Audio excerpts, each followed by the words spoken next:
The conflict involving North Korea is unfortunately getting worse due to some of the public comments that Trump continues to make. Now, to give you a little context, yesterday during a press conference in regard to the opioid epidemic, a reporter asked Donald Trump what he intends to do with the issue of North Korea developing nuclear weapons, and here's what his response was. Thank you. Any comment on the reports about North Korea's nuclear capabilities? North Korea best not make any more threats to the United States. They will be met with fire and fury like the world has never seen. He has been very threatening beyond a normal statement.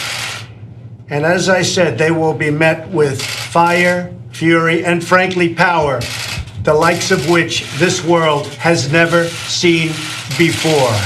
Thank you. Thank you. Now, North Korea didn't take kindly to that message, and they responded by saying that they would target Guam, a U.S. territory, and unfortunately, Donald Trump decided to double down. Now, he did so in the form of two tweets. He didn't mention North Korea specifically, but it was clear what he was implying and what he was indicating. The first tweet said, "My first order as president was to renovate and modernize our nuclear arsenal. It is now far stronger and more powerful than ever before." That wasn't actually his first order as president, at least not based on what he said while he was running. But nonetheless, that's what he claims now. And he also says, hopefully we will never have to use this power, but there will never be a time that we are not the most powerful nation in the world. Okay, so three things about this. First of all, this settles the debate. Was he talking about nukes? Yes, he was clearly talking about launching a nuclear missile at North Korea. So we live in dangerous times with dangerous leaders. So I don't know who's the more of a spoiled, ignorant child filled with hubris, whether it's Donald Trump or Kim Jong-un, but that is a dangerous contest that they are in. So it is firmly established now what the conversation is about. The US is threatening to use nuclear weapons. Now we tell everybody that they can't even have those nuclear weapons because they'd be so dangerous if other countries had them because they might use them. Right. But we have used nuclear weapons, and of course that's a completely different context, but now we're threatening to use them again. Okay, number two, almost everything in the tweet was a lie. So it was not his first order. His first order was against Obamacare. That order came actually a week later. Did they immediately then execute that? He says it is now far stronger and more powerful, etc. No. Then Mattis, his defense secretary, had to give a different order in April. And none of that has been executed because it takes a whole year to even begin the process. So him saying now our nuclear arsenal is even stronger and better, but it hasn't even happened yet. Okay, you're not surprised by any of these. What we now consider low-grade lies by Donald Trump. But to me, the most important part was the end when he said, now nobody should mistake that we're the most powerful nation on earth. But nobody does mistake that. We know that, the North Koreans know that, everybody knows that. But that doesn't mean since we are more powerful, we will quote unquote win. That's right. Right? So, because it depends on your definition of winning. Yeah, can we wipe out all of North Korea with endless nuclear weapons? Yes, we can. Should we is a much more important question. Is that winning? Especially if they launch their missiles on South Korea, Japan, and even potentially some of our territories. I wouldn't call that winning. Yes, we would obliterate them, but it is not a win for the United States of America. And keep in mind that this is all in response to the fact that North Korea, there is some intelligence indicating that North Korea has developed smaller nuclear weapons that they can place onto these missiles.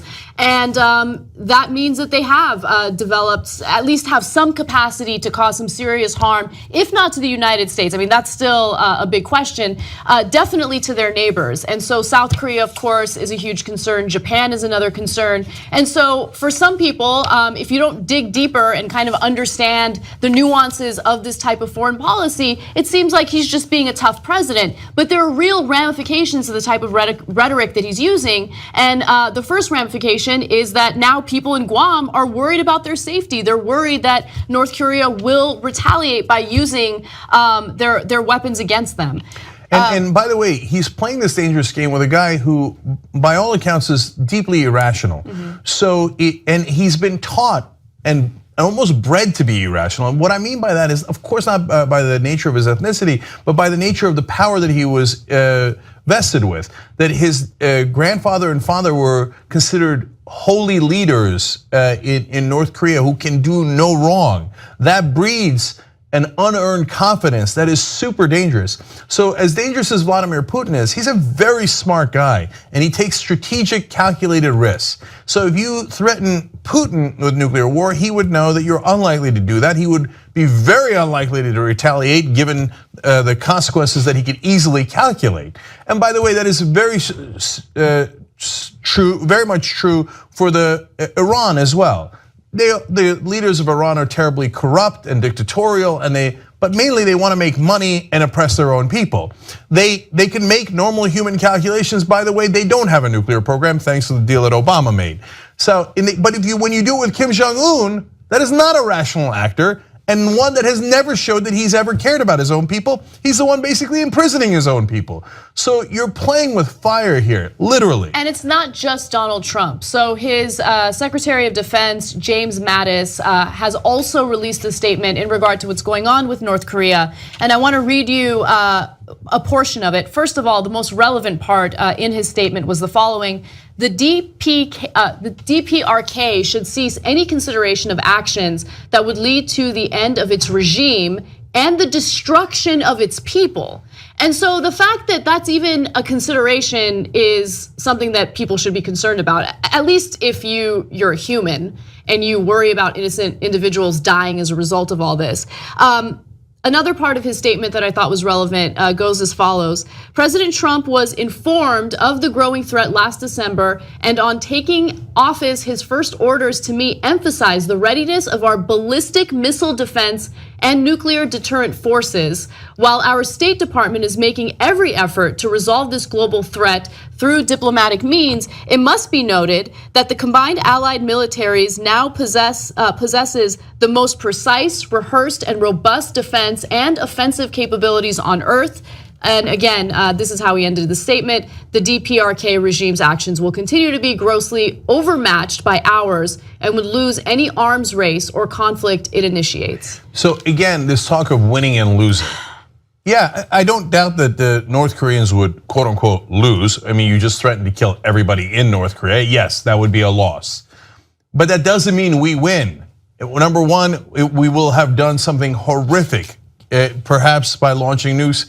Even if it is 100% successful and North Korea can't get a single missile, let alone nuke off the ground, we will have incinerated hundreds of thousands, perhaps millions of innocent civilians who are in North Korea.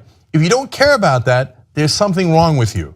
Now, if you say, look, I get it, but Americans are more important. I understand that. Look, I believe that all humans are the same. I know that conservatives find that to be an outrageous position. They're like, no, of course not. We are better than them, or whatever it is that you think, okay? And look, we live in LA. Our families are here. Of course we care about our families and we don't want to get hurt, of course, right? But that doesn't mean that I can't care about them as human beings. That doesn't mean that there isn't a better solution out there than, I don't know, man, I tried. You know, in 1999, Donald Trump said that he would negotiate like crazy with North Korea and that he would get the best deal. Well, where the hell are those negotiations? Where's the art of the deal? No, the minute he runs into any kind of trouble, he's like, all right, let's consider launching the nukes. Let's fire people, let's use weapons, exactly. I mean, his way of winning a deal isn't to negotiate, it's to strong arm people and take drastic measures. And in this case, a drastic measure would mean innocent people dying. Yeah, and look, when you take a drastic measure in business and you declare bankruptcy and you tell all your investors, screw you, I'm never gonna give you your money back, and he did it 6 different times. Okay, but nobody died, right? When you take drastic action as a president, it's not a business. People's lives are on the line. And again, our allies, my God, if I was a US ally and we've got this madman saying we're gonna launch nukes right next to you. Again, even if it's perfectly successful, the radiation would clearly go into South Korea. And it's not going to be perfectly successful. The North Koreans will launch, and when they do, I'm telling you, millions is not an overstatement. Even if they don't have nukes, they will obliterate Seoul, South Korea, or they certainly could. So this is not something to be trifled with. And look, if you say, then what are nukes good for? You only press the button, and I know some people would never press it under any circumstances. But if the nukes are already in the air against us, this is not a first option. It is the very, very, very last option. When you say, I will incinerate, you know what that means? You know, we rightfully are sickened by what ISIS does to women, children, men, throwing people off of buildings and mountaintops and butchering them. Nukes light people on fire, babies, grandmothers, aunts, uncles, the very last option. Instead, this guy runs into a little bit of trouble. He's like, I don't know, we got nukes, we're powerful, we would win. Okay, and is threatening to use nukes. It is, and if you think that's a good idea, there's something wrong with you. You are a deeply immoral person. Watch the Young Turks commercial free, download it or stream it, watch it any way you like at tytnetwork.com/join.